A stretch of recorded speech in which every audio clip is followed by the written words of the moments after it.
Hi there, this is a very impromptu video, so the kitchen looks like a tip. No apologies, it just does, and I haven't got around to clearing up. So I'm baking today for the fair trade stall outside the library on Saturday morning. And I've already made some ginger and lemon scones. And my friend made something the other day that I thought might appeal to us. So I thought I'd just do you a quick video of it. I've never made them before, so you will see, but it's bacon and cheese scones. And I thought if you're not a sweet tooth person, which clearly, as you can see by my size, I am, you might like these, or you might know someone who does. So I'm going to turn my other camera on for you. Oh, there it is, showing my feet, which is not ideal. So I wanted to show you, really, this is the only thing I want to show you. I've snipped up with a pair of scissors, there's my scissors to prove it. I've snipped up bacon very small. I've got as much of the fat off as I can with 2 slices of back bacon. I happen to have back bacon in the fridge. So there's 2 slices of back bacon, cut up very small. I'm going to dry fry them until they're cooked. That's the first thing you have to do. So I'm going to do that now, which you needn't watch because you know, it's a bit like paint drying, bacon frying. So I'm going to pause you and I'll be back in a minute. While that's frying, I suggest you get all your other ingredients measured out and ready from my recipe, which I'll have sent by the time you watch this. Now, I expect you can imagine what I'm going to do. I've got all my ingredients in there. I've got my butter in there, and I'm just going to chop it slightly, and then you know what I'm going to use. I'm going to use that lovely pastry blender we all bought if we didn't already have one, or haven't inherited our grannies like Sally did. I inherited my mum's. Now I decided that my dried mustard, I think probably Mrs. Noor might have had it in the Ark. I think it's quite old, my tin of dry mustard. Does it last forever? You have to buy a big tin, don't you? I've got this great big tin of Coleman's mustard powder, which I mean I do use, but you don't use it every day. I mean I use Dijon mustard and whole grain mustard and English mustard. However, I'm going to put that on the shopping list, and I put 3/4 of a spoonful in because I don't think it's probably got a lot of flavour, in all honesty. But I put my pepper. Did it say salt? It didn't say salt, so that's fine. But there's salted butter, so it didn't ask for salt. Now, the recipe says, and I put both options down, the recipe says strong cheddar. However, my friend made it with Parmesan, and I quite often find that I buy Parmesan for something and it's lurking in the fridge, one of those lurking ingredients that sits in the fridge, and you suddenly, oh Lord, I've got this Parmesan, and it was due to be finished by last Tuesday fortnight. I'm not a great adherer to dates, it must be said, but if it says you should have used it, sometimes you think, well actually, I'll cut that little bit of green mould off and use it. But really, if you've got Parmesan lurking, which I have, I'm going to use it because it seemed like a sensible thing to do. And he did it, and he said they were lovely. So fingers crossed. Fingers crossed. They don't cross very well on that hand because the arthritis, but fingers crossed this is going to be okay. So I've done that, and you need once you've done that, you grate your cheese and put it in the flour with the bacon, and then you add the milk a little bit at a time. I haven't got my milk out. 100 ml of milk, 100 ml, which is, unless I'm very much mistaken, my measuring jug's still got a bit of ginger in it. My ginger's gone, like 100 ml of milk, which is about 4 fluid ounces, just under 1/4 of a pint. But actually, you just add it till it feels like you need to add some more. So I've got grated cheese here. Which is the one that needs using up. And I've got, this is a bag of 125 grams, and it says 60 to 100 grams. So I'm probably going to put, this is 125, I'm probably going to put about 75 grams in, I should think. Oh, it smells lovely. If you like Parmesan, I mean, the thing is, not everyone likes Parmesan, I do appreciate that. So it might be the grated cheddar is a better bet. I have got grated cheddar in my freezer. I'm sure I've had this conversation with you. I tend to buy cheddar when it's on offer, a big block of cheddar that's on offer, and then I grate it all up, stick it in the freezer. And if there's none on offer, I buy grated cheddar. But normally you can buy a block of, you know, Cathedral City or whatever when it's on offer. And then just grate it and put it in the freezer. And then you've always got it for cheese sauces, which is going to be one of the next things I'm going to show you actually. In another, I've just realised I think cheese sauce would be a good part of the next recipe I'm going to show you. Right, 75 grams, 80 actually, but right, stick that in. My cheese, of course, has been cooked. My bacon, of course, has been cooked with a savoury wooden spoon. You'll be pleased to hear. Nothing but the best for you lot. Savoury wooden spoon, see longer handle. That's why I know it's savoury, because it needs to reach right into a pan or a frying pan, as opposed to the short one. You only have to go into mixing bowl. There is logic in my strange little brain. So mix that all well in. Got some lumps in my cheese. The dry Parmesan, of course, is very finely grated, which is quite nice. So that's all in there. So you mix that with enough milk to bind it, make a soft dough, and then you're just going to do as you did with these scones. I got 8 out this time, and I managed to make the little blobby one look almost like a scone because they're going to be sold. And I thought I might sell them in 2 fours because the more money we make for the church, the better, I guess. So you're going to do just as you did with those. You're going to mix this with as much milk as it needs to make a soft dough. It may need the 100 grams, it may not. I, of course, am using skimmed milk. I have actually got some semi-skimmed in the fridge to take to the library, which I could have used, but I've poured out skimmed now. I think I am going to need it all. Right, in fact, I might need a little bit more. Okay. Not a very happy mixture, is it?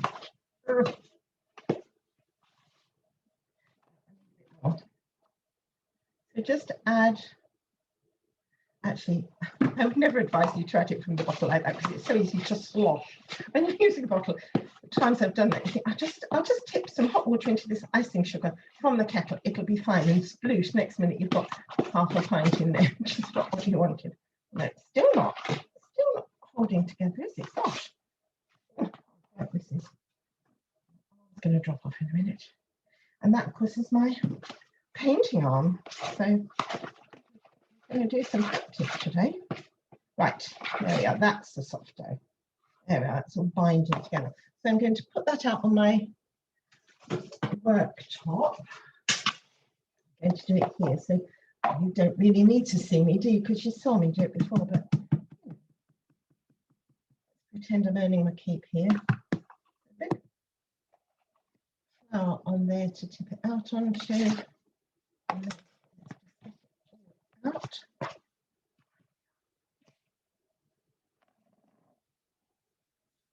Just not really need it, just gently bring it together so that you can pat it out. I doubt it says roll it. Pat it out like the like t'others, and it does say, hold on, I've got this on my iPad here. Now my iPad is covered in flour, as is my keyboard and everything else.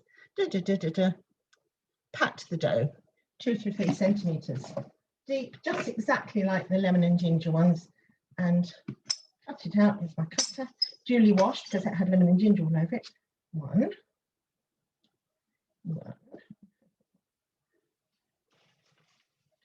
See them in a minute.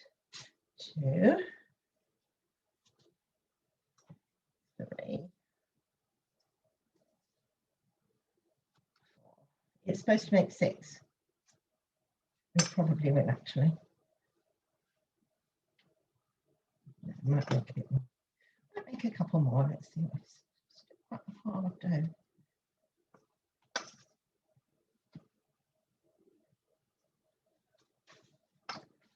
5. And there's just a little bit in here which I didn't scrape out. So I'm just going to, you see, me. Let's get all the value out of it. Don't like wasting any. The rest of that.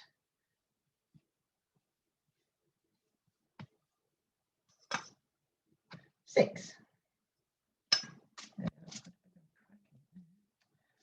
because there's a piece of bacon there. And 7 is for me. Hurrah! It's good actually, because I need to know what they taste like, not having made them before. But assuming they're delicious, which I'll let you know when they're baked, assuming they're delicious, I think they're quite a nice alternative if you're not of a sweet tooth disposition. So I'm just going to brush those with milk to make them lovely and brown. They go in the same oven as the, they cook for 10 minutes, and they go in at 200, just like the lemon and ginger scones. This is why it's so convenient.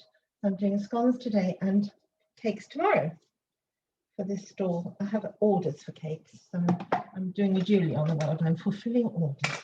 Right, so there they are, brushed with milk, ready to go in the oven. And it says cook them for 10 minutes. Not convinced about that, but I'll see you in 10 minutes and we'll have a look at them.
Yes.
I'm so sorry. I forgot to pause my recording. You've got several minutes of me ambling randomly around my kitchen, doing all sorts of, I don't know, who knows what, but anyway, I'm so sorry about that. I did mean to pause it, but I forgot. However, they're just about to come out of the oven. I put them in for about 12 minutes, but it says 10 to 12 in a fan oven, so just keep an eye on them. When they're golden brown, they smell amazing. We really want smelly vision, don't we? So they're coming out any second now, so I thought I'll put you back on, and I'll put you onto Whizzy Camera. Whizzy Camera, this is the official name. This is the official name. Julie and I have christened it Whizzy Camera because why wouldn't you really? Right, Whizzy Camera, here they come, here the beeping. My new very expensive timer that Bob brought me, over 20 quid on Amazon, bless him, only works occasionally, which is really frustrating. So these are they, can you see, they've risen beautifully, they've risen beautifully, look at that. And they've got little bits of bacon, oh, wonderful. So I'm going to put those on there.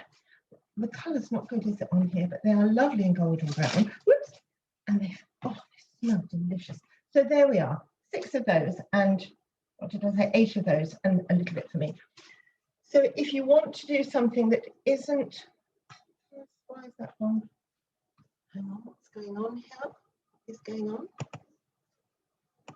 Oh, I don't know why that's moved. It's moved, there we are. So if you want to do something that isn't sweet, and you could serve, I mean, in the days when we used to do entertaining, these in a lot of the American recipe books are served at brunch, if you ever do a brunch, but they'd be lovely for a tea or a lunch. You could have them with soup. I think they'd be gorgeous with soup at lunchtime. So there we are, cheese and bacon scones and some odd bits of filming that you don't really need. I do apologise, ladies, and I'll see you very soon.